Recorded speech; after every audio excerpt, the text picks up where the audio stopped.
Yeah, I feel we could use like a little Dun dun dun. Or like McDonald's. I'm just loving copy McDonald's. That's always a good idea. Yeah, that. They will not sue us for sure. Yeah, we'll just go da da da da do.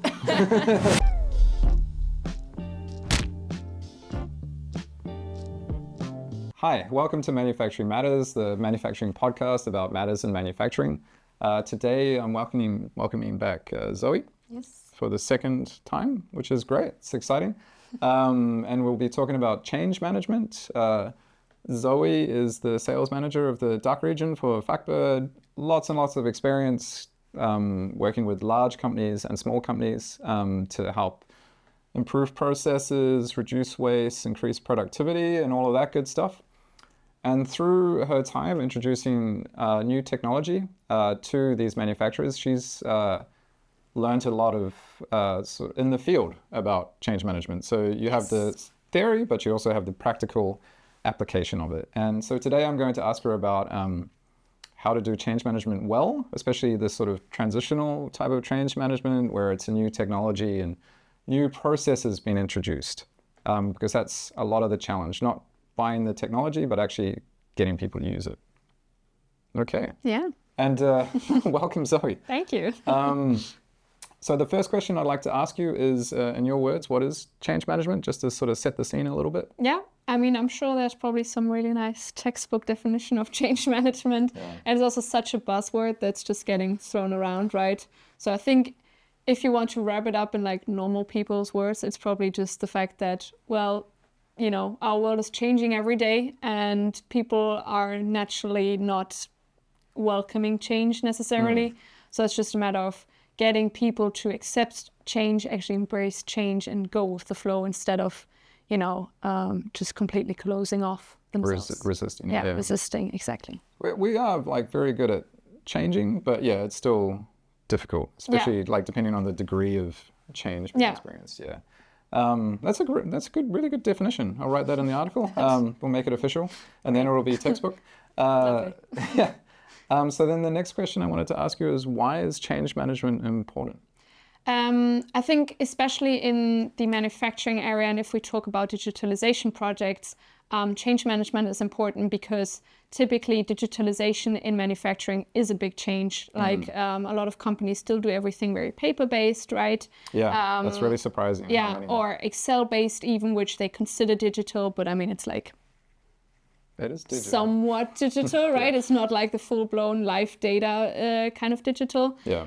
But if you then introduce such technology, that's of course a big change, right? And then change management is important because else you will just lose a lot of money because you can buy the most fancy system and spend thousands and thousands of dollars. Yeah. And in the end, if you don't get your change management right, people will not use it, and then it's just gone. Like it just sits there and no one's using it. Yeah, it's just a sunk cost that's not bringing you any value. Exactly. Or you could look at it like how we look at equipment. So maybe you're only getting 10% out of this sort of equipment, which is the change, the new technology you've introduced. Yeah. Exactly. Which is not good. Change management is important to improve your ROI and stay competitive and to keep up with the way things are changing in manufacturing.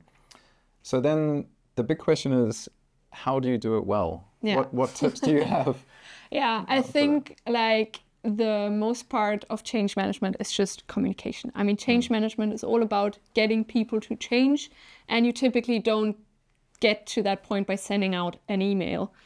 So you will have to get into personal interaction. So communication is key, but not all communication is good communication. So you should have some structure and plan behind it, or not just go out there and blab something out, because that can also pretty well backfire on you.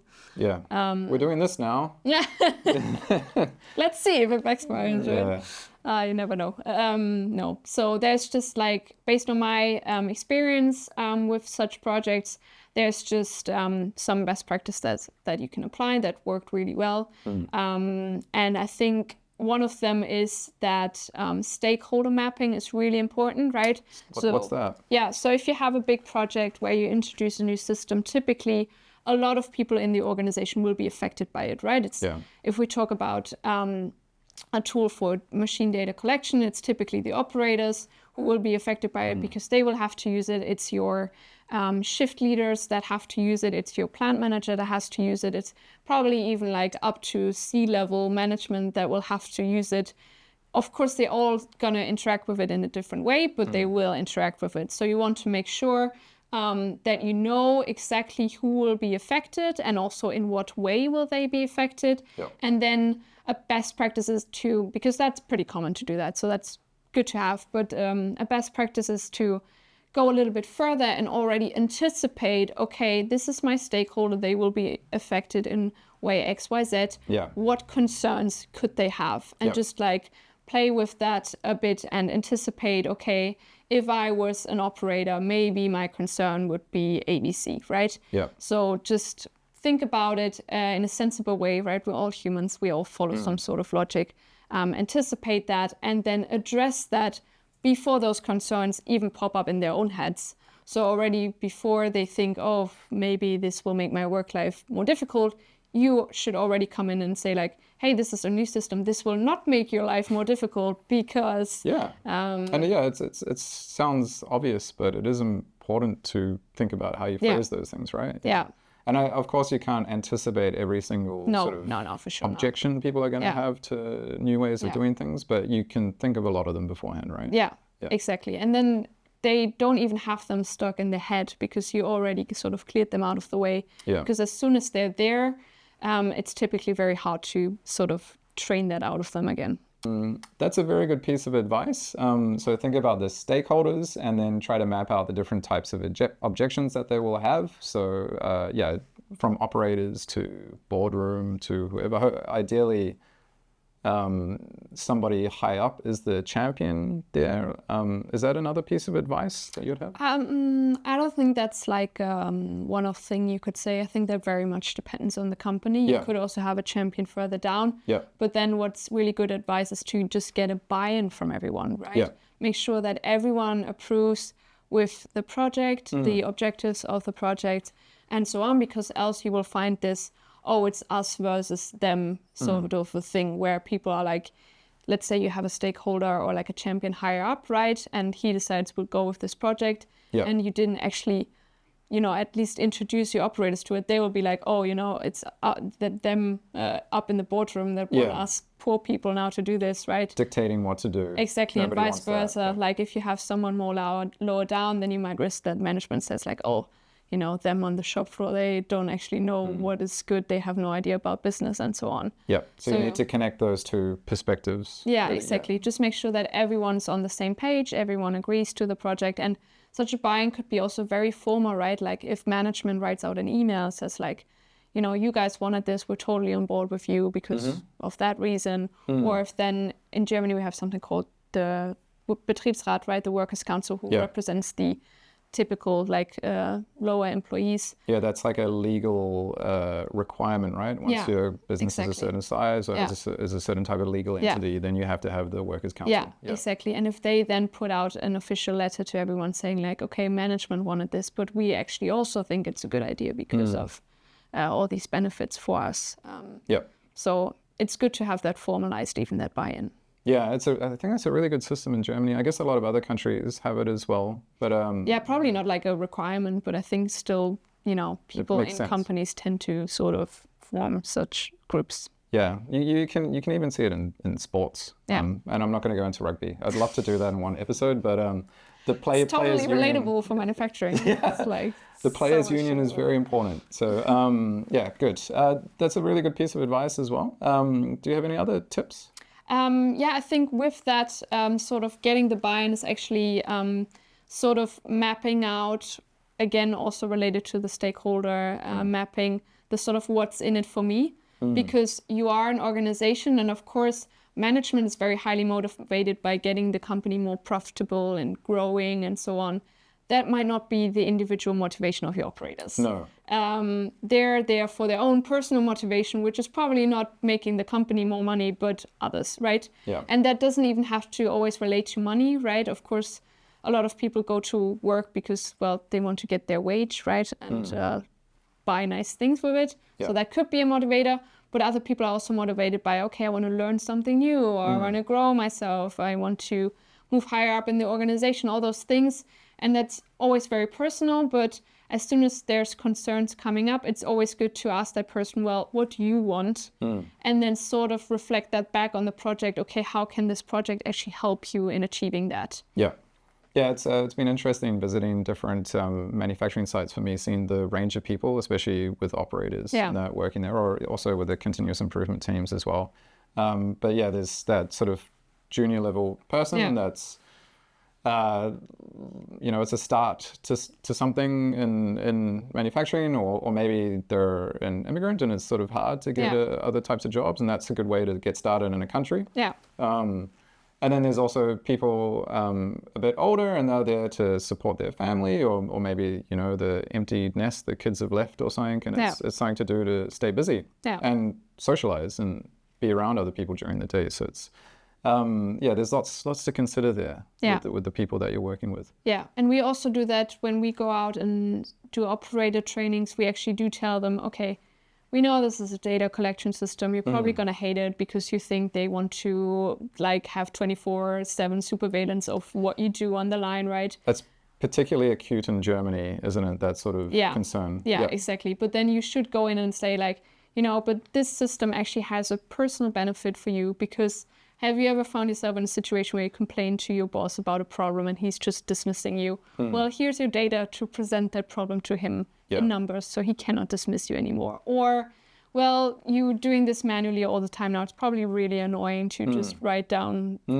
everything every hour in a, piece of paper. Sheets, you don't need to do that anymore. The system does that. You can save that time for yourself and so on. So. Especially stop categorization, right? For operators. So it's just like a couple of clicks once you've got your categories all set up. I really like the one from this case study, Broxton Bottlers, that we did in Scotland, where they were talking about it's like the operator level, also the line supervisor, and that it's very nice to come in and see what happened with the previous shift, because then you can have a good idea about what's going to happen with your shift and what potential problems there are, and also the engineers or technicians. They can sort of use that to predict what's going to go wrong, potentially go wrong, and plan their days better. And if you have people that are motivated by money, we also saw customers just putting in a bonus, right? Yes. If you have 0 unregistered stops, here's your daily bonus. Or if you reach target X, you will also get a bonus, and so on. So if people are motivated by money, that's also fine, right? Then utilize that for your change management. That's another case study that we did, the SIP manufacturing one, SIP. I keep calling it SIP, but SIP is such a perfect name because they bottle drinks. And they reduced employee churn through this motivation, like this was the golden shift, or these people perform really well, and you get a bonus because of that. And people tend not to leave the company. Yeah, I mean, whatever it takes, right? Yeah. If it's money, it's money. Yeah, and that's data. That's data which enables that, and then it's really in everybody's interest to automate things with data. Have you got any other tips for us too? I think the other one is only as I said, communication is key, right? Have a plan for it. And I think what we've seen with sort of projects where change management went wrong was that they were really keeping the project within the circle of stakeholders too much. They were it doesn't concern other people. But what then happened is that rumors come up. And once the rumor is there, it only grows as it goes, right? And then it might also hit your stakeholders, and they're like, oh, but I heard from person Z that this is actually the case. And it creates a lot of distrust and uncertainty and concern. So how do you get on top of that? Because that's for every type of organization. Yeah. I mean, it's of course, there's not the golden solution. I think if that would be there, then there wouldn't exist rumors anymore. That's true. But it's just that, communicate clearly about the project, the goal, the progress as well, right? And that shouldn't just necessarily be within the team that's working with the project, but to everyone. Because even though you might not have a direct stakeholder, everyone's an indirect stakeholder of such a project, right? Everyone's somehow going to have touch points with it, maybe not on a daily basis, but there might also be concern that, if the system gets rolled, will my daily work change, right? Yes. And it probably won't, right? But they don't know. And then this comes up this whole fairy tale of what's going to happen, right? And you want to get ahead of that and just be like, this is what's going to happen. This is where we're at now. This is the next steps and so on. And that can just be whatever, a monthly email or so on. And probably half of the people won't read it, but they will at least see, oh, there was an update. And some people will read it, and then you can hope for it. It's not a guarantee, but you can hope for that, if then someone comes up with some crazy story that someone's going to say like, oh, but they actually wrote in that email that it's like not like that. Yeah, you can read it here. And it's just that transparency. Yeah, exactly. Is what it comes down to. That's really where it's at for getting on top of things like that. So even if people aren't reading the email, at least like that act of being informed about what's happening is what you want. Yeah, people like being informed, right? People people also like being involved, right?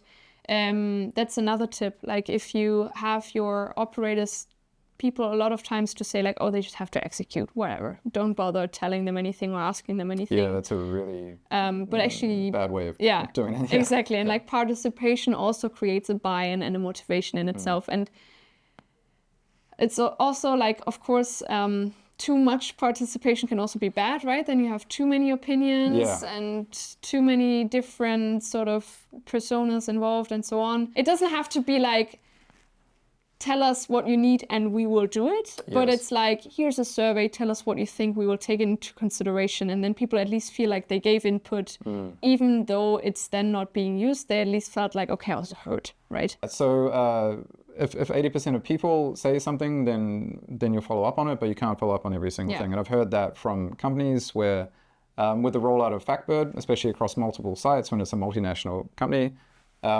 if you sort of rely on everybody to give feedback, then every single site has a whole set of different requirements. So it's also really important to sort of have a central sort of standardized way of doing it. Which we talk about in another podcast. For sure. But at least if you do that, people feel like, okay, at least I could give my input rather than just being dismissed as like, you're not important. You just do what we're told to do. Yeah, you need some mechanisms for giving feedback. Yeah, exactly. Even if you don't or can't listen to exactly. all of it. And if you reason for it in the end, why whatever an opinion hasn't been implemented, people are reasonable, right? People are at least like, okay, I could say this. And then if you say, well, no one else thought this, it was only you. Sorry. People are like, okay, fair enough, right? Okay. Any other advice for change management? No, I think that's it. So I think in the end, it really boils down to like very meticulous communication plan and sticking to it. Yeah. And of course, it's not set in stone, right? If things come up like rumors, you do need to have like an emergency strategy for it. Yeah. But if you have a plan and you stick to it, you should be able to be ahead of the curve, basically. And if you're transparent, then there's less surprises for people. Yeah. I guess the one thing in that I've seen is if you have a lot of transparency, then and you don't give it context, then people can struggle with it as well, because it's kind of, people don't necessarily understand what, this number means. Or what, but you've also talked about that. So be considerate of the people that you're communicating to. So put it into the right context for them, the information that you're giving them. Yeah, and you don't need to give the same communication to everyone, right? No. There should be communication, but different wording, right? And as I said, with the sort of personal motivation, right? You don't need to explain to an operator what the personal motivation of management is. Management needs to understand that that's fine, and the operators need to understand theirs, and they all need to understand that they're on the same page, but they don't need to going in the same direction. Yeah, they don't need to understand every part of everyone else. Yeah, too much information. Yeah. Do you have any good examples of what success looks like with change management? Yeah, I think we have a lot of customers that just implement different ways of measuring success of change management.